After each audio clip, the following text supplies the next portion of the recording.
Hi, my name is Adriana Hernandez and I'm a technical advisor in our Houston office.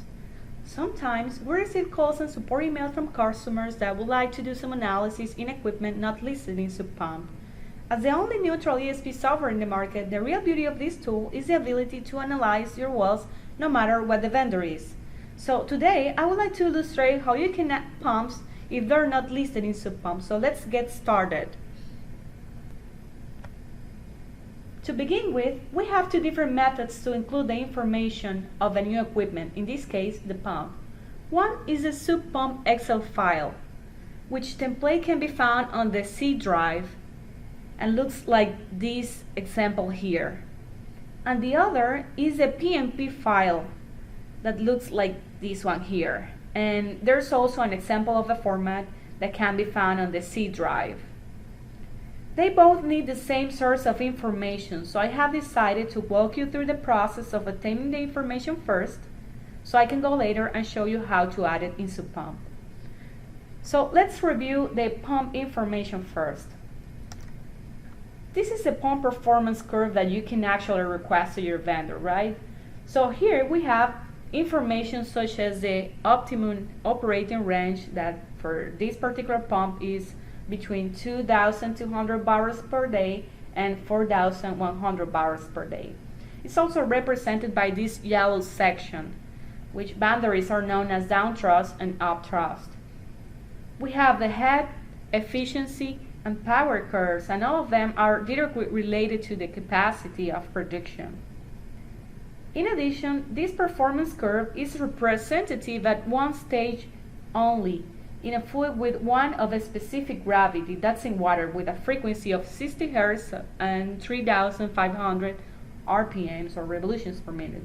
Other relevant information you may have handy is the head and power curves at different stages or the housing configurations available. But what is really essential is this first curve, so I can have the head and horsepower coefficients that I will need later to include in SubPUMP.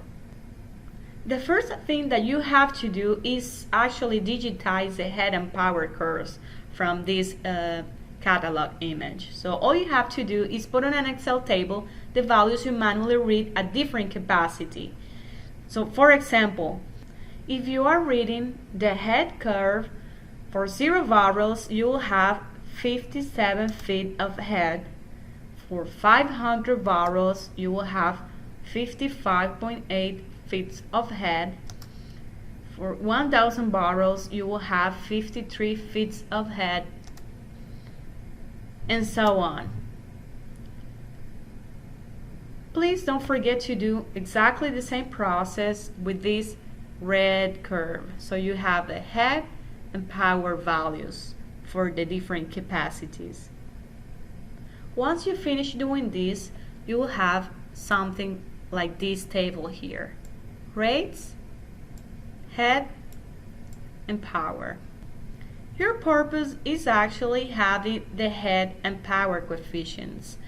And these coefficients, I'm going to obtain it from this equation here. So I'm going to show you how to do this with the power because I have it down here for the head. So what I'm going to do here is insert a 2D line graph,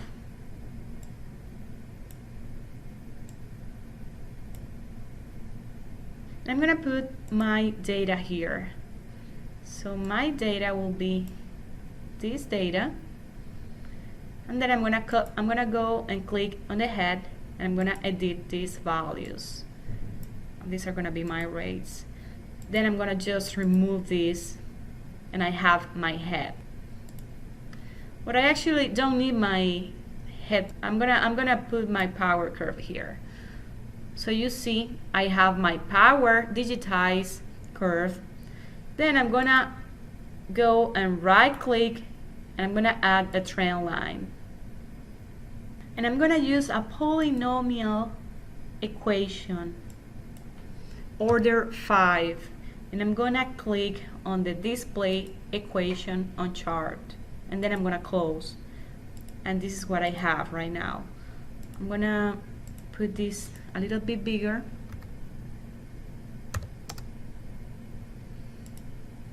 and I'm gonna right click on this equation. I'm gonna use number 20 decimals so I can see all the numbers, right? As you can see here, this polynomial equation is an algebraic expression that has a number for x, the variable in this case, to the power of 5, another number of x to the power of 4, as you can see here, a number of x for the power of 3, etc. So my head and power coefficients are actually these numbers here that accompany of the x variable. So I'm gonna add these P0, P1, P2, P3, P4, and P5. And P0 will be my independent variable, the one that doesn't have any x or variable here. Okay? I'm gonna just copy and paste it here. And then for the P1, that's exactly the value that will be related to the x to the power of 1. And then for P2,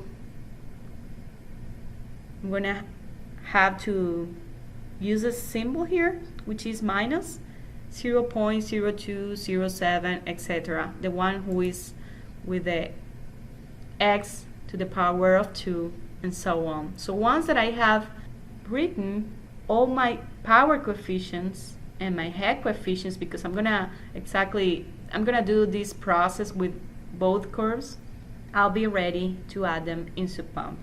So I mentioned earlier that two different files can be imported in SubPUMP. So I'll explain how to use the Excel file first. I'm going to open this IHS pump format that you can find in your C drive. And this is an example of a same equation with the coefficients. And then you're going to use the head and power coefficients, and you're going to put them here manually. You can just copy and paste them. So these are the head coefficients, and then these are the power coefficients. Another important information is the required pump data, such as the manufacturer. You can choose any of these manufacturers, or you can just type it in here, a new one. The series, the model of the new pump, minimum rate, best efficiency point rate, maximum efficiency, maximum head, and maximum graph rate. So this is what is required. You will also have optional items that you can include, like housing, shaft, or stages. All right? Once that you have included your head power coefficients and the minimum required data of the pump, you can then go to SubPUMP and add it manually. And this is SubPUMP. I'm going to go directly to the equipment selection, and you can see here that we have three different options. One is the data bank, and this data bank has all the catalogs within the software. Then we have also the inventory, which is basically the PMP files that we can import. And we have here finally the equipment Excel file, and this is the one I'm going to use right now. So I'm going to browse my IHS pump format with my new equipment, and I'm going to open this file. And now here you can see that you have the new pump, the one I call vendor new pump 1.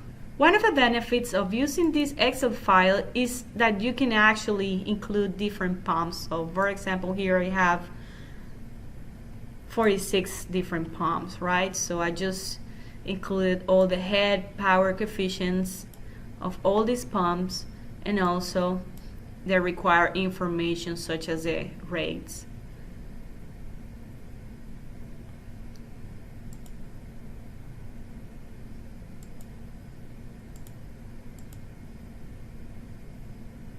So here, I'm going to open the file with the different pumps. Now you see that I have all these pumps here in the software.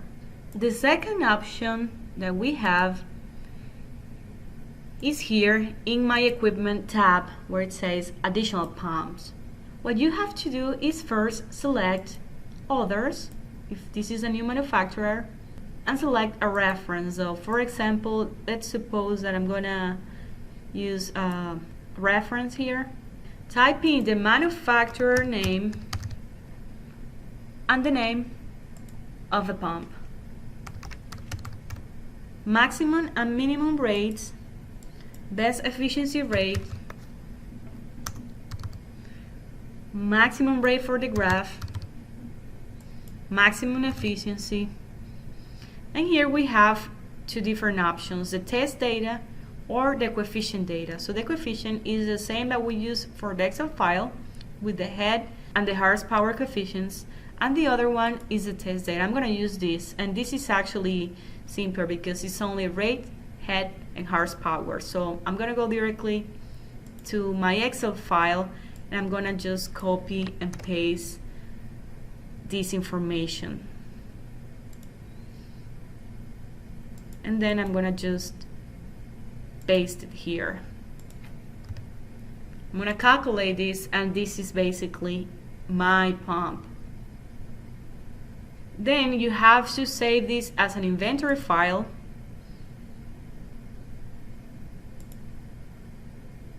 And you can see the extension is PMP. Save it.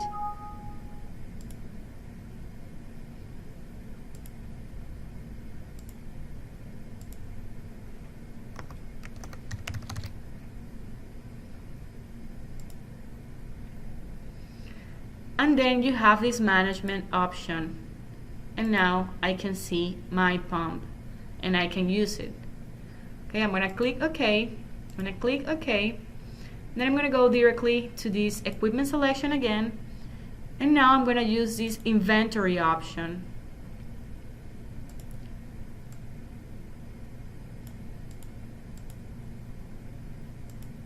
And you will see your pump. Once that you have included your new pump, you will be ready to do the ESP analysis. As a final comment, I would like to add that a similar process can be performed for motors. You can either use the Excel template or the additional motors option.